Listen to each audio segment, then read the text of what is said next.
Selamat sejahtera saya ucapkan kepada pensyarah kita Dr. Fairuz Adila Rusdi.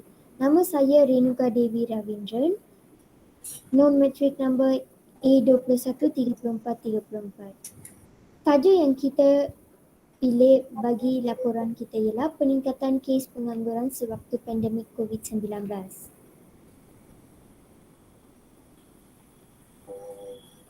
Pengenalan kajian. Pengangguran ialah keadaan orang yang tidak mempunyai pekerjaan dengan bertambahnya bilangan penduduk. Kadar pekerjaan yang menganggur juga menunjukkan tahap kecekapan penggunaan sumber manusia sesebuah negara dan menjadi indeks bagi aktiviti ekonomi. Seterusnya, situasi ini terjadi disebabkan oleh beberapa faktor yang meningkatkan kes pengangguran sewaktu pandemik COVID-19. Antaranya ialah faktor polisi syarikat yang ingin mengurangkan pekerjaan, banyak sektor ekonomi yang tidak dapat beroperasi dan sekatan pergerakan ketika Perintah Kawalan Pergerakan dijalankan.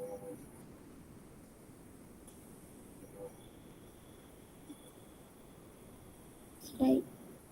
Faktor penyumbang kepada pemasalah atau isu yang dikaji ialah polisi syarikat yang ingin mengurangkan pekerjaan, banyak sektor ekonomi yang tidak dapat beroperasi sewaktu pandemik COVID-19, sekatan pergerakan ketika Perintah Kawalan Pergerakan dijalankan. Sekian saja daripada saya akan sampaikan kepada ahli kumpulan lain saya.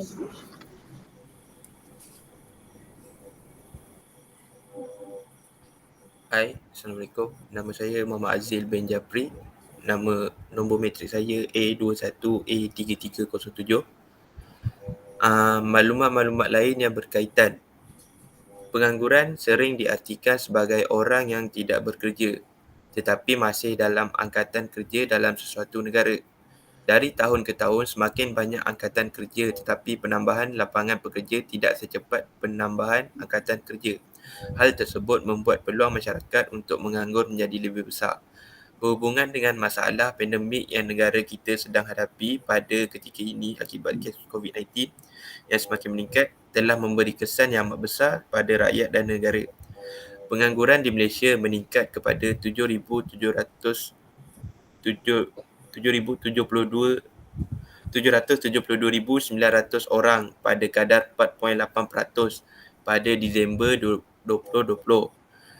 Ini hasil daripada Jabatan Perangkaan Malaysia 2020.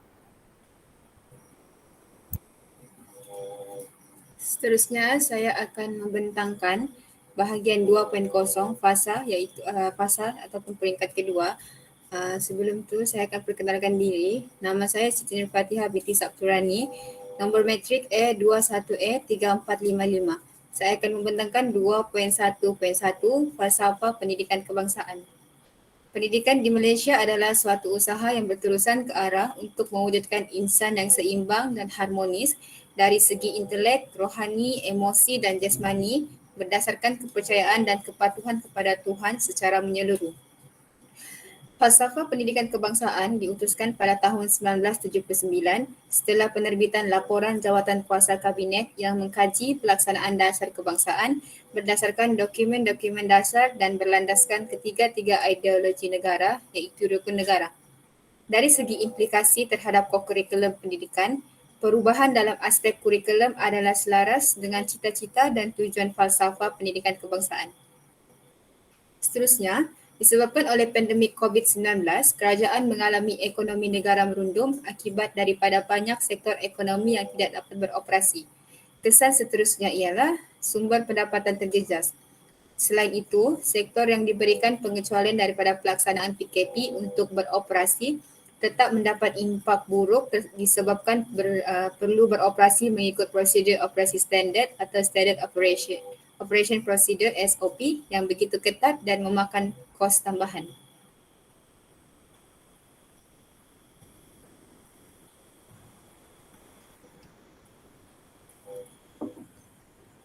Seterusnya, saya Hanisa Nabila, nombor matrik A21A3258.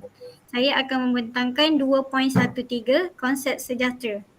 Konsep kesejahteraan adalah proses dinamik yang memberi nilai kepada orang tentang bagaimana kehidupan berkembang, tidak kira bagaimana kehidupan bertambah baik dan sebaliknya. Ketepatan pendapatan sebagai ukuran kebahagiaan adalah masalah. Ini membawa kepada pertimbangan langkah-langkah lain ketika menilai kesejahteraan sosial, iaitu kesejahteraan hidup subjektif yang harus mempertimbangkan perasaan dan pengalaman sebenarnya dalam pengukurannya.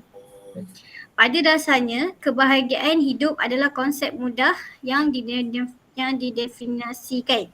Ia menentukan seberapa baik kehidupan seseorang, tetapi jika kita mengkaji secara mendalam, kita akan mengetahui seberapa baiknya menentukan dan menjawab soalan mengenai kehidupan seseorang yang sukar. Menunjukkan bahawa kebahagiaan hidup subjektif dinilai berdasarkan kepuasan diri dan kenikmatan hidup seperti kebahagiaan di tempat kerja, rasa syukur dan anak-anak bahagia dan keluarga bahagia.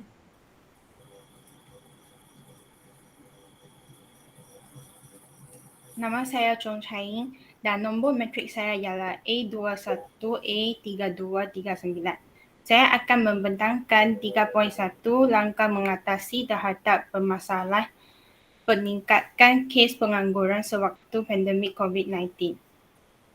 Nombor 1, inisiatif kerajaan membantu sektor pekerjaan dan ekonomi negara berdasarkan pakej rangsangan ekonomi prihatin rakyat prihatin bernilai RM250 bilion yang telah diumumkan oleh YAB Perdana Menteri pada 27 Mac 2020.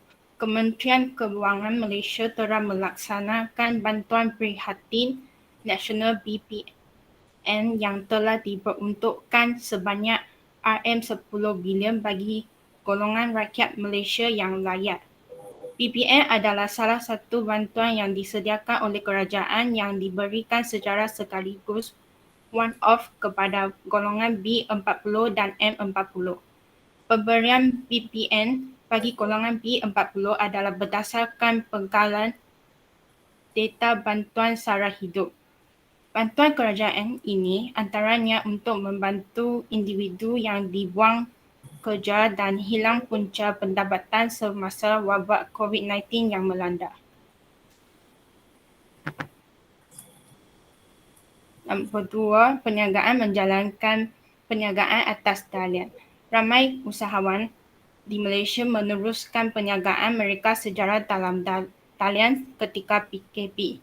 Malah kaedah ini bukan sesuatu yang baharu. Ramai usahawan di Malaysia memanfaatkan kaedah ini termasuk mempromosikan produk jualan di platform digital seperti Shopee, Grab, Foodpanda dan platform e-hailing yang lain. Google My Business GMB salah satu platform digital yang boleh dimanfaatkan oleh peniaga. Dengan GMB, sekiranya pencarian bagi nama perniagaan anda dikedudukan teratas pemilik perniagaan yang akan diberi ganjaran. Dalam tempoh sebulan selepas PKP dikuatkuasakan pada 18 Mac tahun lepas, aktiviti perniagaan dalam talian meningkat 28.9%, demikian menurut laporan berita. Banyak PKS termasuk restoran, kedai rencit, pasaraya dan peniaga menawarkan pelbagai jenis barangan dan perkhidmatan kepada pengguna yang boleh diperoleh menerusi dalam talian yang membolehkan mereka akses kepada pasaran yang lebih besar dan luas.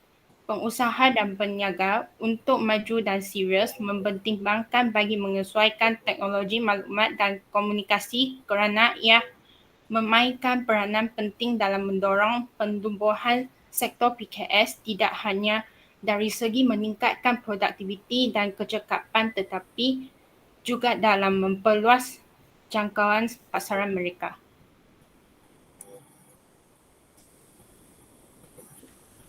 Assalamualaikum dan selamat sejahtera. Saya Muhammad Mahzuz Asfar bin Mujib, nombor matriks A21A3326.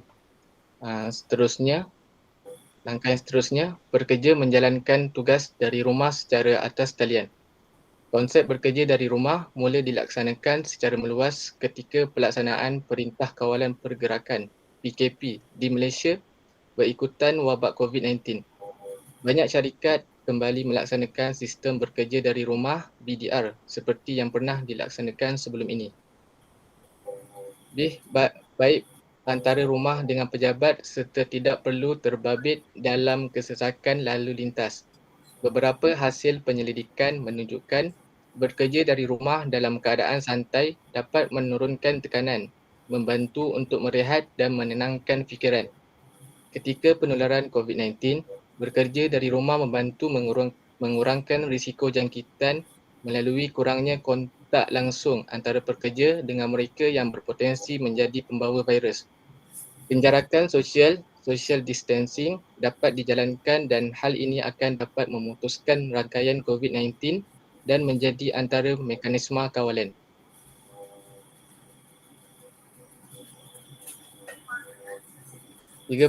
Penutup. Impak dari wabak COVID-19 telah memberi kesan yang mendalam terhadap kerjaya seseorang. Ancaman yang paling ditakuti oleh golongan pekerja apabila pengumuman Perintah Kawalan Pergerakan yang menyebabkan ramai individu kehilangan pekerjaan sama ada terpaksa berhenti kerja, diberi cuti panjang ataupun diberhentikan kerja. Pembukaan semula tempat kerja selepas memasuki fasa Perintah Kawalan Pergerakan Pemulihan PKPP telah menimbulkan banyak tekanan dan kegelisahan dalam kalangan ramai pekerja kerana wabak COVID-19 boleh menjadi salah satu faktor yang mengundang kepada ancaman bahaya kepada pekerja. Pengurusan kerjaya yang baik dapat mengelakkan individu daripada mengalami tekanan semasa wabak COVID-19. Ini yang seterusnya mengakibatkan gangguan fizikal, mental dan emosi. Berikut contoh bukti perbincangan yang telah kami jalankan, iaitu melalui Google Meet dan melalui atas talian iaitu WhatsApp. Itu sahaja daripada kumpulan kami. Sekian, terima kasih.